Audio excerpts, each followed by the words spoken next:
What do you think is the reason why we put the face of BBM on Sangre Perena, Isko Moreno on Sangre Amihan, Sara Duterte on Sangre Alena, and Leni Robredo on Sangre Danaya? Red was the color he used in his campaign period.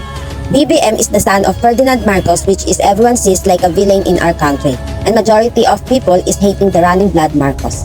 Just like Perena, she's the daughter of Hagorn, which is everyone sees like a villain in the world of Encantadia, and majority of Encantados is hating the running blood Hator, so they are somehow similar in that part. Blue was the color he used in his campaign period. Isko Moreno has the ability to be as fast as wind in matters of fulfilling his duties, just like Amihan.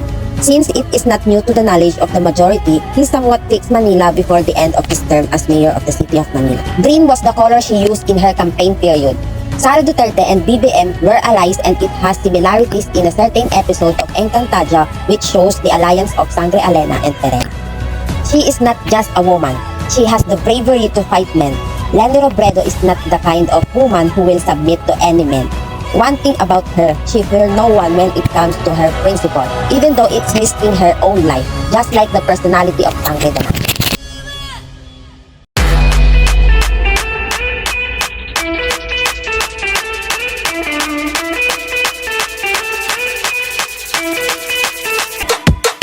Who got the power? Have you ever felt like you're under someone's influence? That only means that they have a power over you. And so, to know more about that, let's dig deeper about power. Yung power na na-apply sa politics hindi yung mga power na tulad sa Encantadia. Edit lang naman yan Pero ito pag-usapan natin is about kung paano ka nagpa-auto, nagpa-control, nagpa-manipulate sa kanya. Kidding aside, so let's get back in this podcast that we've prepared. We will discuss historical and current examples of how nations use their power to achieve their goals as a country. At tatalakay din natin ang tungkol sa kung paano naka-apekto ang power dynamics sa mga international na ugnayan, salungatan at pagkipagtulungan. We will look at how institutions, treaties, and non-governmental organizations play a role in shaping power politics. You will get a better understanding of the complicated relationships between countries, how power is balanced, and what it means for global stability. We will also tackle the ethical side of things, exploring the impact of power-driven decisions on things like human rights, sovereignty, and the well-being of people. Our goal is to give you a complete picture of how nations navigate and exert their influence in the complex world of international politics.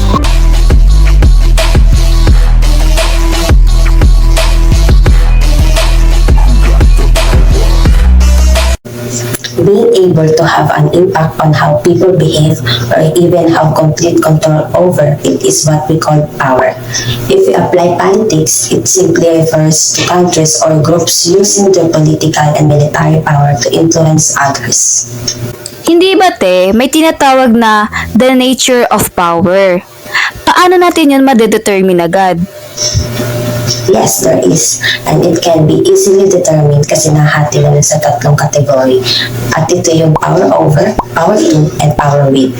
Power over means being able to dominate and control others, usually by force or threats.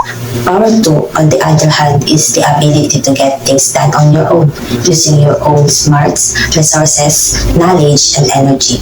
Kumbaga sa discarding ito. Lastly, power with is like power to, but it's all about working together with others to achieve a common goal through cooperation. And if there's a nature, there is also a dimensions. Tama. Para malaman natin kung hanggang saan yung sakop at limitations. Actually, tatlo lang nakapanood doon, kaya madaling alalahanin. Una, yung decision making. Siyempre kapag may power, nakakapag-influensya ito ng pag-iisip ng tao, pati ng kilos niya, ay sa laran yung sa pagdidesisyon at pagkakaroon ng kapangyarihan ay nangangahulugan ng kakayang maka-influensya ng mga desisyong ginagawa. Pero huwag kang magpa-influensya kung ano mo mali. 2024 na, bago ka na. Pangalawa naman, ang agenda setting. Ito naman ay pagkakaroon ng kakayahang magpasya kung anong mahalagang bagay ang pinag-uusapan at kung anong mga desisyon ang ginawa. Ikatlo, ang manipulation. Ibig sabihin nun ay ang kakayahang kontrolin kung anong iniisip at gusto ng mga tao sa pamamagitan ng pagbabago sa kung paano nila makikita ang mga bagay. Sa madaling salita, ito yung madalas na ginagawa niya sa'yo kasi uto-uto ka. Wait, I have a question. I'm curious kung ano pinagkaiba ng power sa leadership. Hanggang dikit ba kasi kapag may leadership na gamit mo yung power na meron ka para makamit mga layunin nyo? So ano pinagkaiba? On point, because leadership involves guiding, inspiring, and motivating others towards a common goal, built on trust and positive relationships. It is not dependent on formal authority. Power, on the other hand, is the ability to control or influence others derived from various sources and doesn't necessarily require leadership qualities. While leaders may possess power, not all powerful individuals are effective leaders. Sa madaling salita, ang leadership ay tungkol sa pagpapalago ng mga bagay ng tuloy-tuloy at pagkakaroon ng positibong epekto. Ito ay tungkol sa paghikayat sa pagtutulungan. Sa kabilang banda naman, which is yung power, ay maaaring lumikha ng isang hierarchy at maaaring magkaroon lamang ng mga pansamantalang epekto kapag hindi ginamit ng maayos. There is also two main bases of power. Ito yung formal power at personal power. Ang formal power ay nagmumula sa kung saan nagtatrabaho ang isang tao. Ito ay tungkol sa posisyon na mayroon sila sa organization. Nakapaloob dito ang tatlong uri ng power. Una ay ang coercive power. Ito ay kung saan ginagawa ng mga tao sinasabi sa kanila dahil natakot sila sa masasamang bagay na maaaring mangyari. Kumbaga may threat, kaya walang choice gawin kasi natatakot kang mawala siya. Sunod ay yung tinatawag na reward power. Kumbaga, ginagawa mo kasi may kapalit. Alam nyo na yan, ganyan naman kayo eh. Okay. Panghuli naman ay yung legitimate power. Ginagawa ng mga tao kung ano ang dapat nilang gawin dahil sinabi ito ng isang kinauukulan na may karapatang kontrolin ang mga mapagkukunan. Ano naman yung personal power? Para personality ba? Kasi may word na personal. Parang ganun na nga, magbumula yun sa mga natatanging katangihan na mayroon ng isang tao. In short, having uniqueness kasi hindi lahat ng tao ay may katangiang ganun. Like, hindi naman lahat ng tao ay pare-parehas ng skills, kaya siya tinatawag ng personal power. May dalawang uri naman to. Yung expert power, from the word expert, means may expertise, may matinding pinag-aralan, kaya na-influensahan ang tao kasi may knowledge, and we all know that knowledge is a power. At pinakahuli ay yung referent power. Ang pwede namang example nito ay yung mga celebrity na madali sila maka-influensya ng mga fans nila. For example, may binili silang specific na bagay or gamit, nagsisilbilihan yung mga fans ng kagaya doon. Kaya madalas din silang kuhanin endorsers kasi iniidolo sila ng karamihan.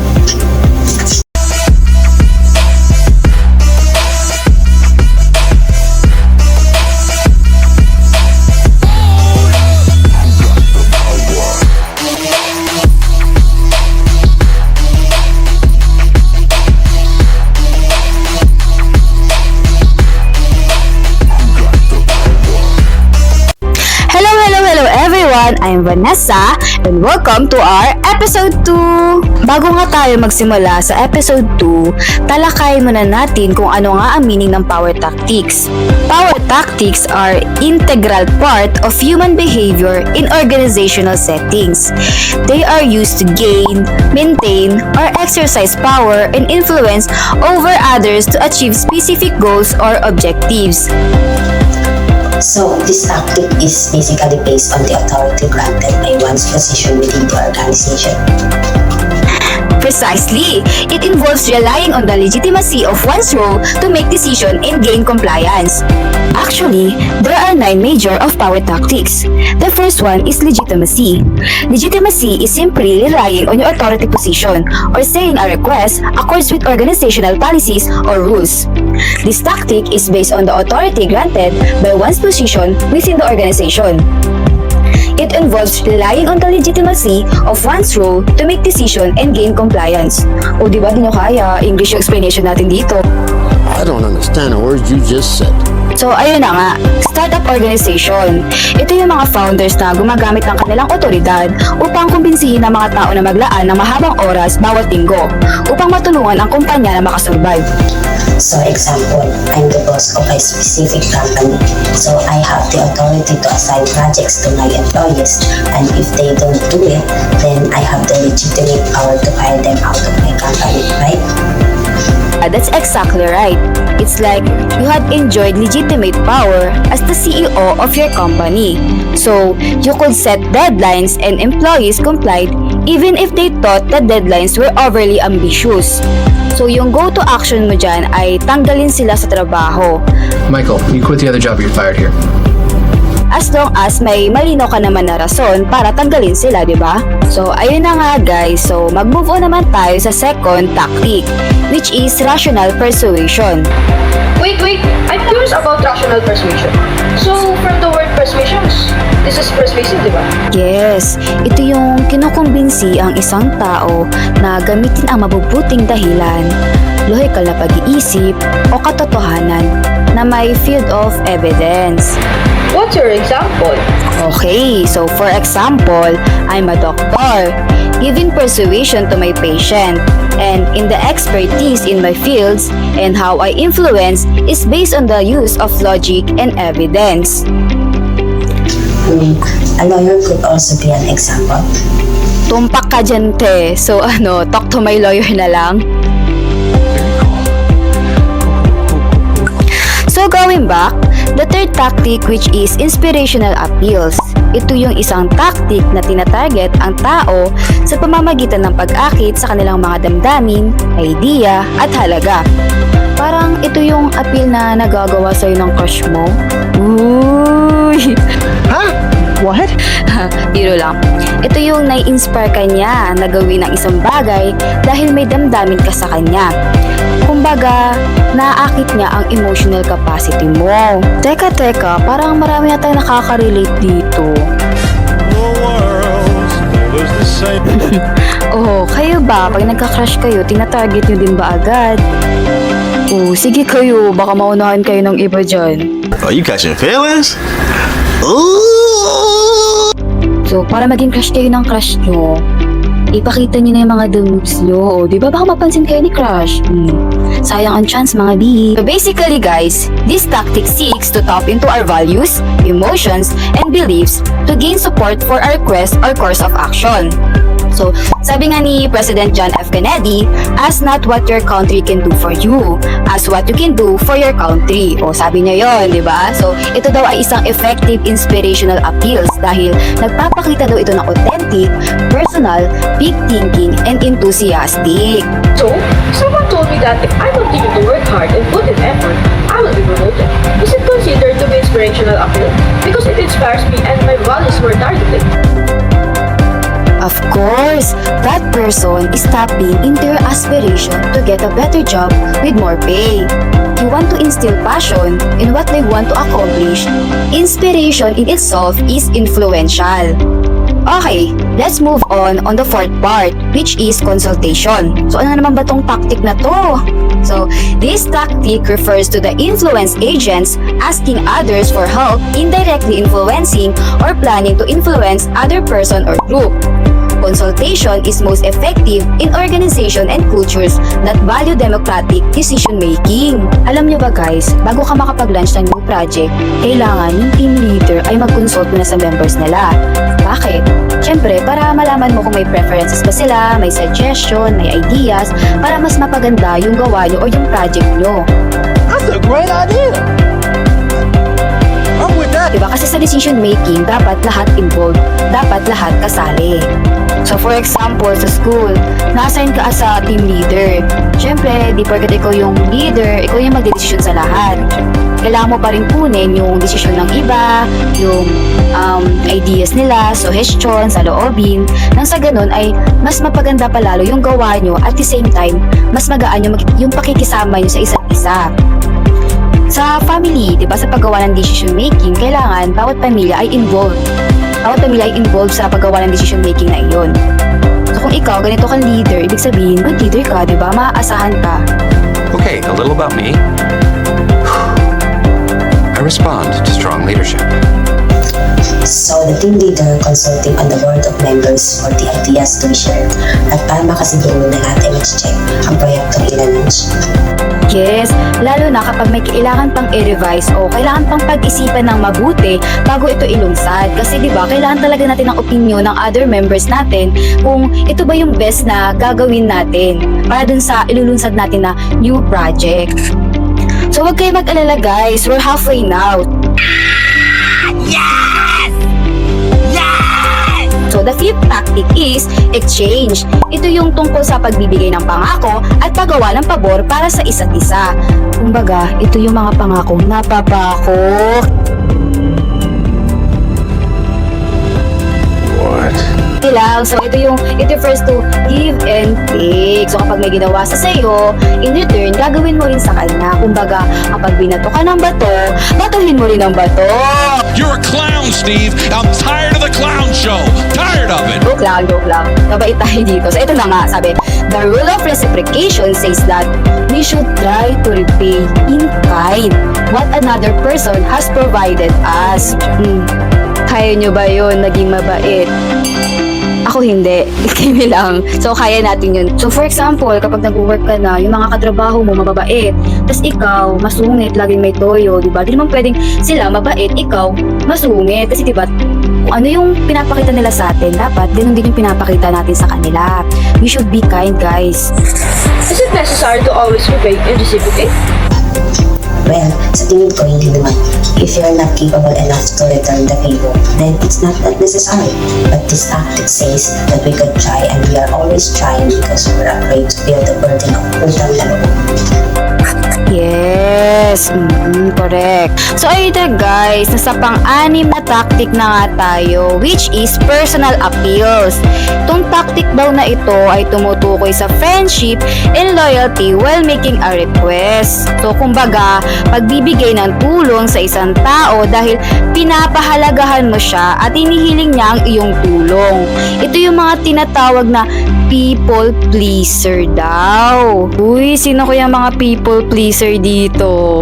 I want these people to like me to a degree that I find embarrassing. Oh, I always felt that I enjoy saying yes to people I know and like because I'm afraid to disappoint them if I say no. Uy be, people pleaser ka. Pero same tayo, dati ganyan din ako na kapag syempre, mahal mo yung tao. We gotta get out of here! Or sobrang tagal niya na naging magkaibigan, tapos di mo lang nagawa yung gusto niya, bigla-bigla na lang siyang mawawala. Diba parang sakit nun? Friend mo siya na in a long time, tapos mawawala na lang bigla. Diba? So, pero naisip ko din naman na it's a human nature. Parang normal lang naman siguro na maging people pleaser, lalo na kapag syempre, mahal mo yung tao, diba? Tsaka as a Filipino, we always felt obligated whenever someone close to us makes a request. Yung konsensya, yun yung great enemy natin eh. Alam mo na, diba?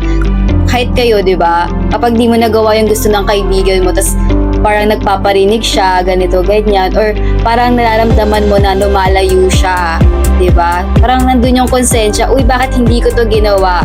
Sana ginawa ko to para nandito pa rin yung kaibigan ko, nasa katabi ko pa rin siya, kasama ko pa rin siya, at nakakausap ko pa rin siya. I highly agree.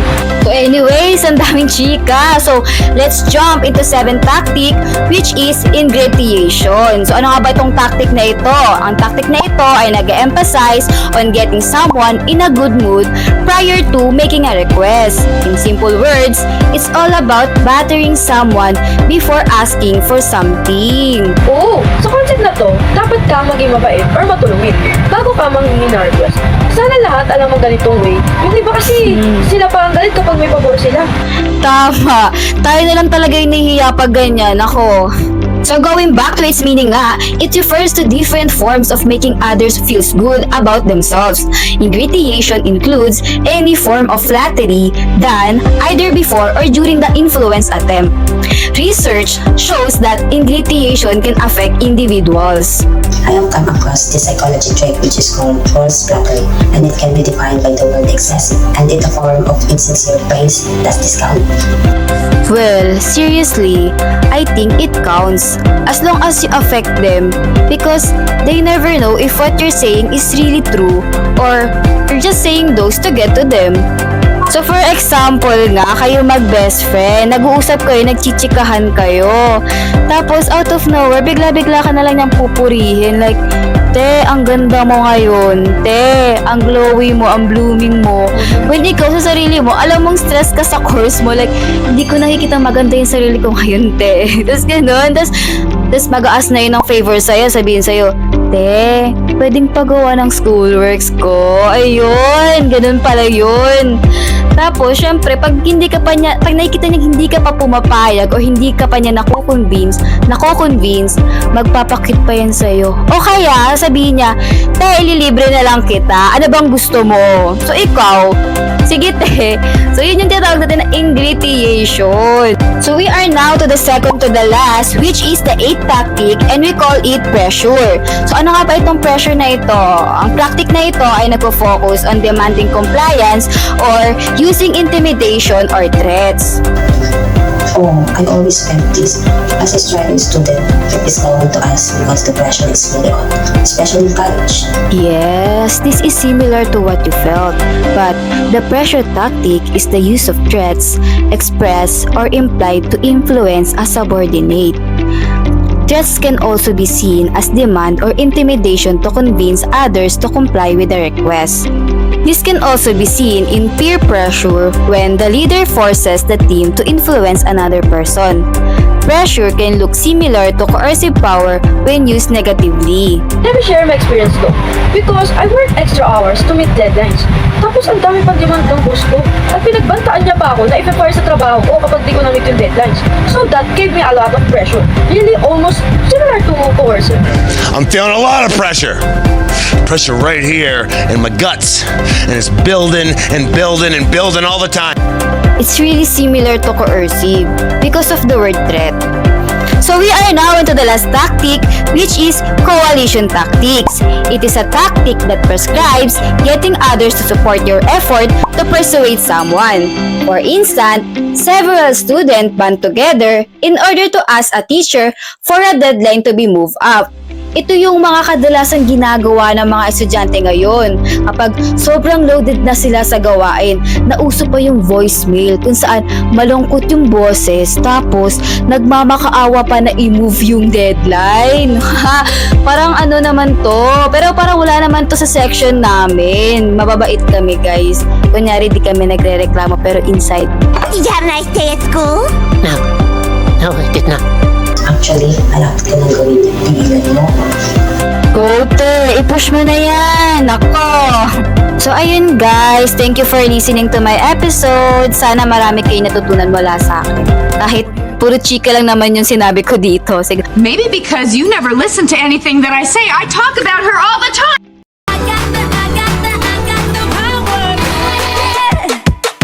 You got the power.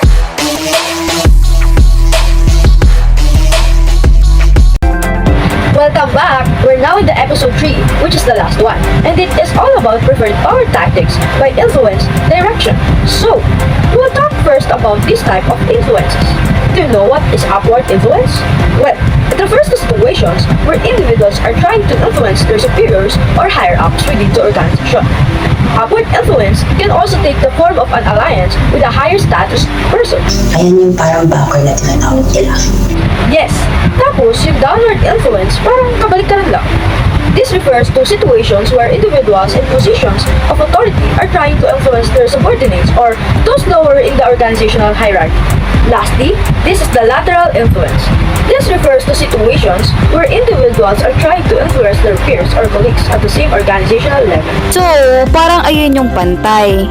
Kung may upward, may downward, at lateral naman para sa balance. Tama ba? Yes, This shows that the key insight from this exhibit is that rational persuasion is the only influence tactic that is effective across all directions of influence, including upward, downward, and lateral. In contrast, other tactics have varying degrees of effectiveness depending on the specific direction in which they are applied.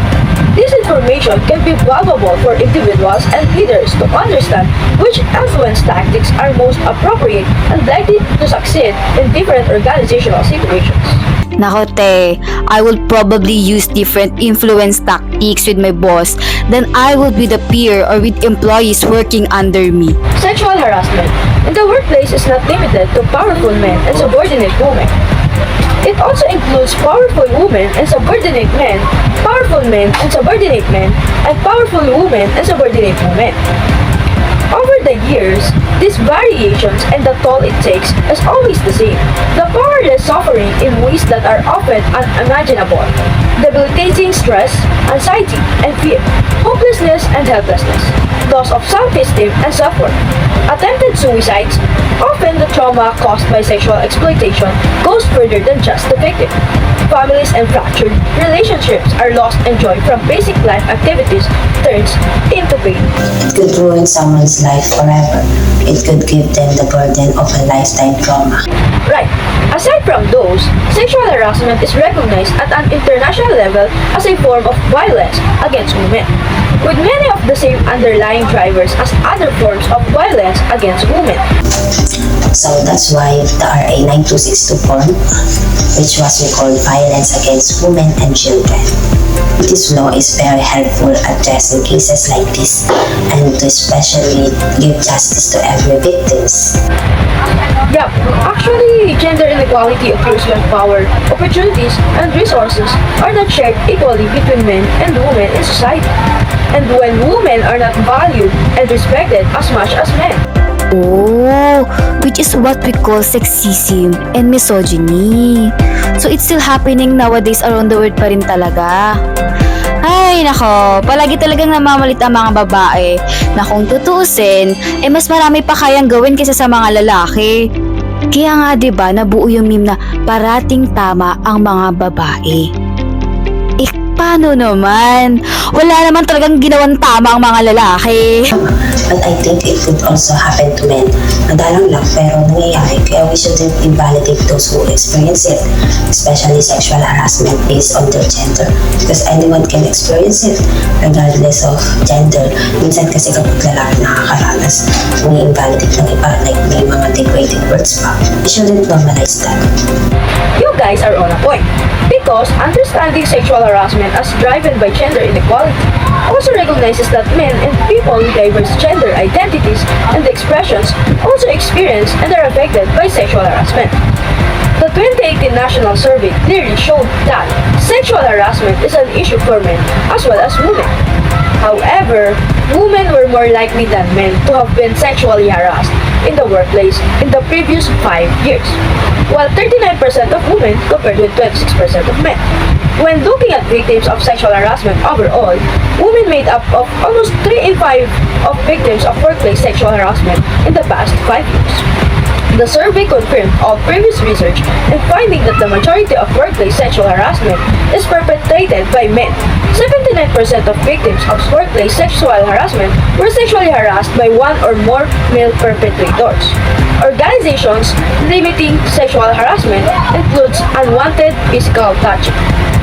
Ang kumpanya ay dapat magkaroon ng patakaran na malinaw na ipinagbabawal anumang panghipo o pang-aabuso sa katawan ng sino. Uy, kahit hindi naman patakaran yan, hindi naman talaga dapat ginagawa yan kasi nasan yung hiya mo, 'di ba? Asan yung hiya, 'di ba? Tama. So ganito example.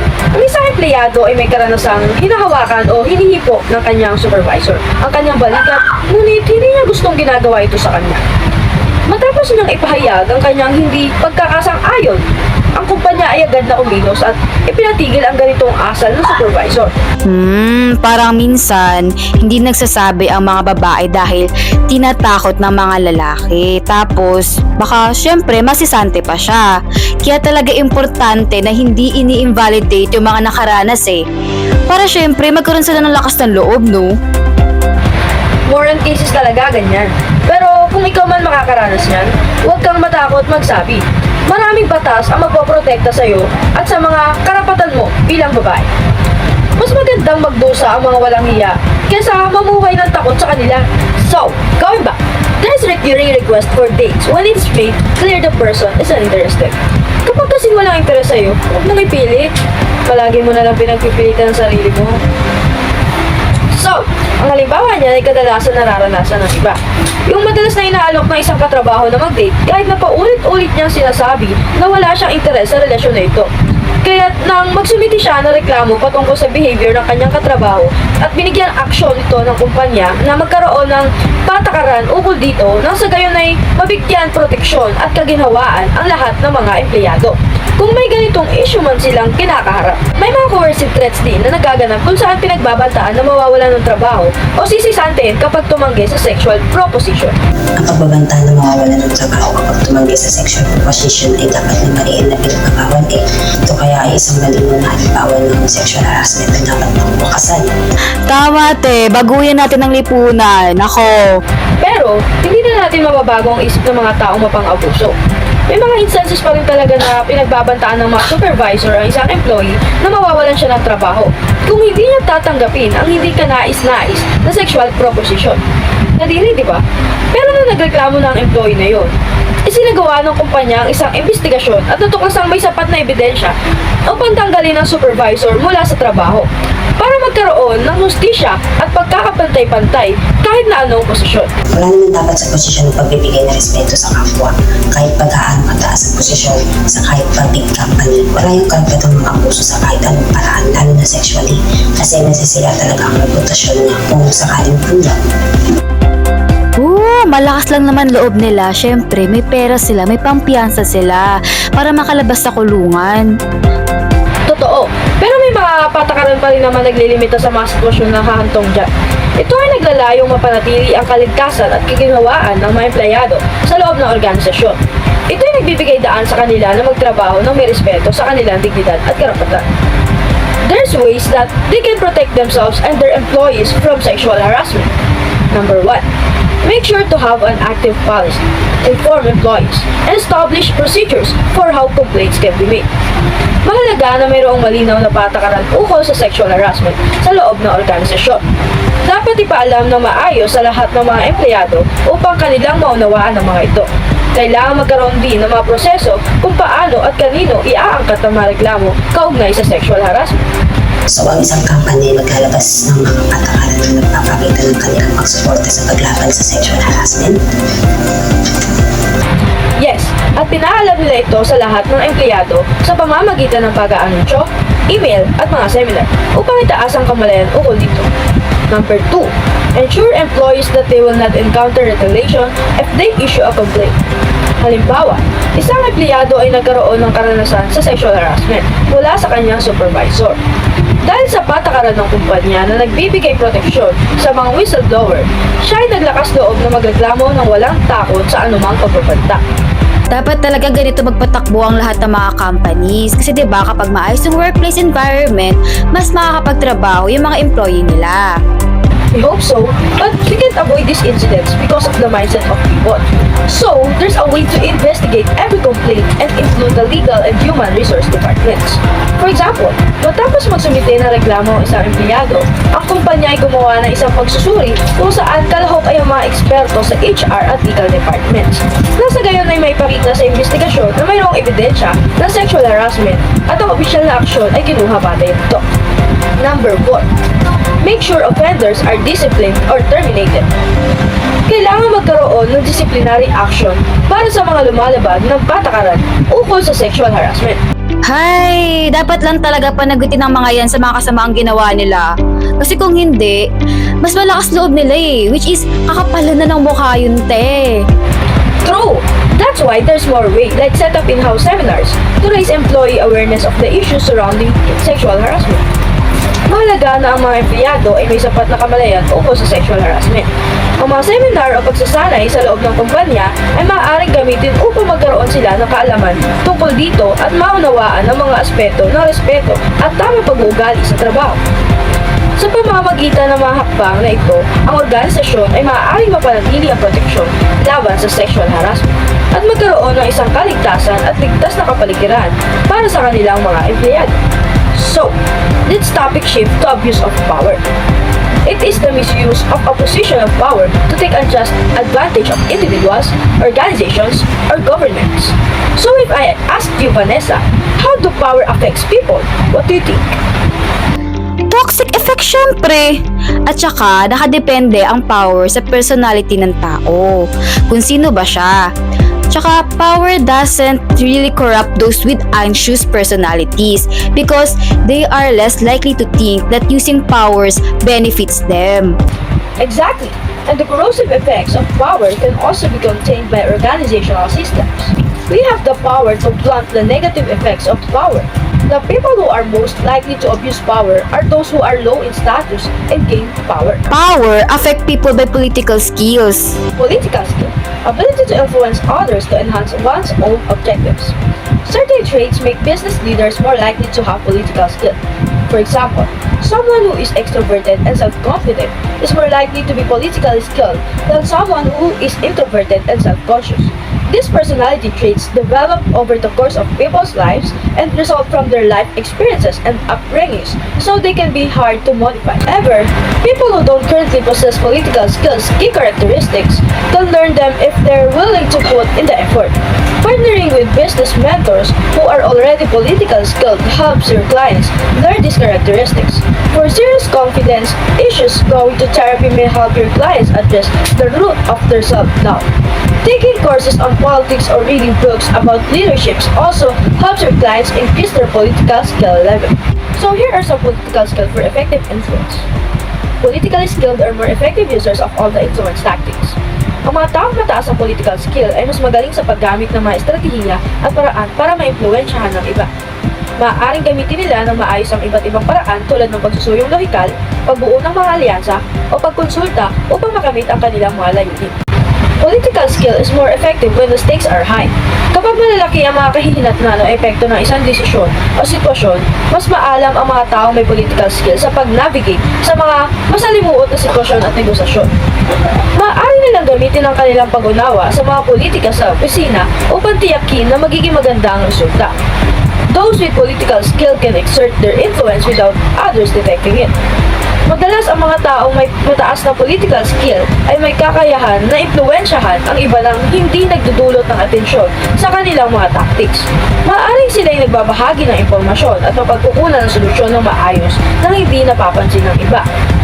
Tandaan na ang political skills ay isang mahalagang asset sa pagkamit ng personal at profesional na mga layunin lalo na kapag ang mga mahalagang resulta ay nasa kritis na sitwasyon.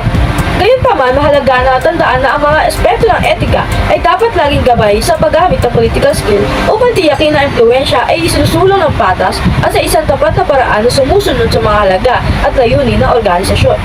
The last topic will be political behavior. But first, what is it? It consists of activities that are not required as part of an individual's formal role but that influence or attempt to influence the distribution of advantages and disadvantages within the organization. In organizations, some degree of political behavior is inevitable due to the complex nature of human interactions and competing interests. While political behavior can be used to drive positive change, it can also lead to conflicts and power struggles. Effective leadership often involves managing political behavior in a way that aligns within the organization's mission and values while fostering a positive and collaborative work environment. There should be reasons for political behavior kasi kung wala, bakit nila ginagawa yun? Siyempre, sa ambisyon, kumbaga mga ambitious goals. Exactly. Because when the goals of a department or organization are ambiguous, more room is available for politics. As a result, members may pursue personal gain under the guise of pursuing or organizational goals. The second reason is because of limited resources. Politics surfaces when resources are scarce and allocation decisions must be made. If resources were ample, there would be no need to use politics to claim one's share. Third, changing technology and environment in general political behavior is increased when the nature of the internal technology is non-rigid and when the external environment is dynamic and complex. Under these conditions, ambiguity and uncertainty are increased, thereby triggering political behavior by groups interested in pursuing certain courses of action. Fourth, which is non-program decisions. A distinction is made between program and non-program decisions. When decisions are not programmed, conditions surrounding the decision problem and the decision process are usually more ambiguous, which leaves room for political maneuvering. Program decisions, on the other hand, are typically specified in such detail that little room for maneuvering exists. Hence, we are likely to see more political behavior on major questions, such as long-range, strategic planning decisions. Lastly but not the least is organizational change. Periods of organizational change also present opportunities for political rather than rational behavior. Efforts to restructure a particular department, open a new division, introduce a new product line, and so forth are invitations to all to join the political process as different factions and coalitions fight over territory. So overall, the reasons for political behavior includes ambiguous goals, limited resources, changing technology and environment, non-program decisions, and organizational change. Bago matapos ang last episode ng aming podcast, ay panoorin ito at matuto.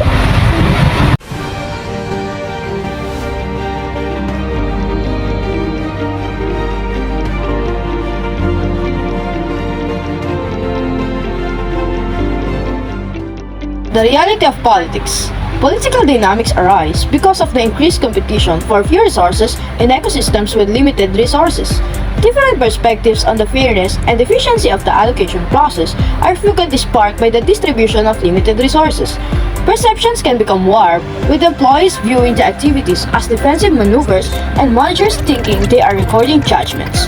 Political maneuvering thrives in situations where decision-making is characterized by ambiguity, lack of a definitive and objective standard.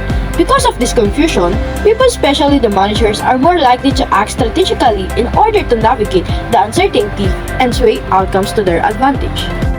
Politicking. Twisting facts to support one's own goals and interests. The intentional distortion of facts to further one's own objectives and interests within the intricate dynamics of organizational politics is referred to as politicking. In the political sphere, people are shown to be able to selectively alter facts in order to obtain an advantage or sway decision-making processes. Within the framework of power and politics in human behavior and organizations, the chapter probably explores the ways in which this type of politicking can affect relationships, organizational dynamics, and the general efficacy of decision-making.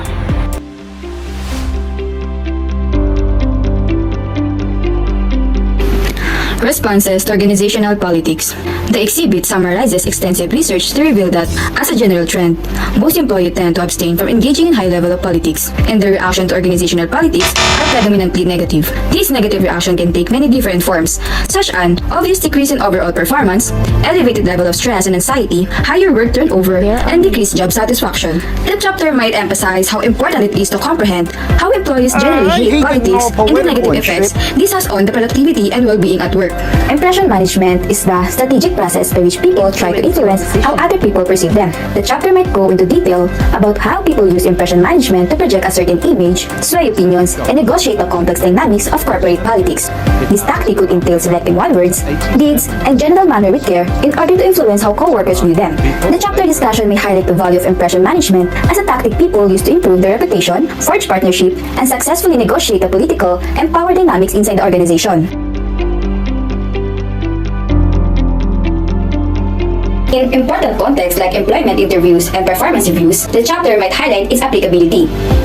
The significance of making a good first impression at a job interview is emphasized, and this may go into how candidates frequently use impression management strategies to win over interviewers. The article might distinguish between ingratiation and self-promotion, pointing out that ingratiation may not be as successful in job interviews, while self-promotion shows confidence and works in some situations. This might also help students understand the complexities of impression management in performance reviews, where ingratiation has been shown to be a useful tactic key to higher scores. On the other hand, it may be argued that self-promotion has less of an impact in this situation. In general, the chapter probably emphasizes how crucial context awareness is when using impression management strategies to accomplish desired result within the power dynamics of the business. The ethics of behaving politically. Number 1. What is the utility of engaging in the behavior? The strategic use of behaviors for both people and groups inside the organizational structure is what makes them useful. In order to influence decision-making processes, it can be very helpful to understand and use power dynamics. Those with strong political acumen may be in a better position to advocate for their causes, obtain funding for their initiatives, and ultimately control the organization's course. This tactical application of authority can boost one's ability to accomplish both individual and group objectives. Furthermore, the usefulness reaches professional growth and interpersonal interactions. Political behavior frequently entails networking and coalition building, which cultivates advantageous relationships that can advance a person's career. People with a strong understanding of power dynamics may be particularly good at negotiating, managing organizational change, and resolving conflicts. They consequently develop into significant assets to the company, able to influence favorable results and advance its success as a whole. But it's critical to stress how important ethical concerns are while exercising political influence and power, since misuse or abuse can have detrimental effects on both the organization as a whole and the people who utilize it. Number 2. Does the utility balance out any harm done by the action? In the context of politics and power, the delicate balance between harm and utility in human conduct inside organizations depends on the moral foundations of the decisions made. Participating in politics and power can be useful in accomplishing organizational and personal objectives, since it can affect how resources are allocated, decisions are made, and career are advanced. But there can be serious consequences if these actions are taken without taking ethics into account. Unethical power dynamics like favoritism, manipulation, or coercion can create a poisonous workplace culture that undermines employee trust and impedes teamwork. Prioritizing ethical behavior and taking the long-term effects of one's action into account are critical for both individuals and organizations when striking this balance. A sustainable strategy makes sure that authority is used fairly, transparently, and in accordance with organizational principles. Long-term success, a pleasant workplace culture, and increased employee engagement are all more likely to be attained by organizations that find a balance between maximizing the benefits of politics and power and reducing harm through moral behavior. To establish a positive and productive work environment, power and politics should ultimately be used responsibly and within the parameters of morality. Number 3. Does the action conform to standards of equity and justice? Depending on the particulars of each action, it may or may not adhere to fairness and justice criteria in relation to power and politics. In organizational context, equity and justice refer to treating people fairly, making decisions without bias, and not discriminating against them. The power and political behaviors may be in line with norms of justice and equality if they incorporate inclusive decision-making, fair distribution of resources, and equal possibilities for career progression. People are more likely to believe that the company is fair and meritocratic in these situations, which promotes a positive workplace culture. However, politics and power would be in violation of equity and justice norms if they resulted in favoritism, discriminatory action, or the exclusion of particular people or groups. Such behaviors can stoke animosity, lower spirits, and foster a polarizing workplace culture. As a result, it is crucial that people and organizations assess their power relationships thoroughly in order to make sure that the values of equity, openness, and opportunity are upheld. By doing this, they may support a corporate culture that prioritizes justice and equity, which will eventually promote a more welcoming and peaceful workplace. Remember this. As you gain fame, as you gain fortune, as you gain position and seniority, people will treat you better. They will hold doors open for you. They will get you a cup of tea and coffee without you even asking. They will call you sir and ma'am, and they will give you stuff. None of that stuff is meant for you. That stuff is meant for the position you hold. It is meant for the level that you have achieved of leader or success or whatever you want to call it. But you will always deserve a styrofoam cup. Remember that. Remember that lesson of humility and gratitude. You can accept all the free stuff. You can accept all the perks. Absolutely, you can enjoy them. But just be grateful for them and know that they're not for you.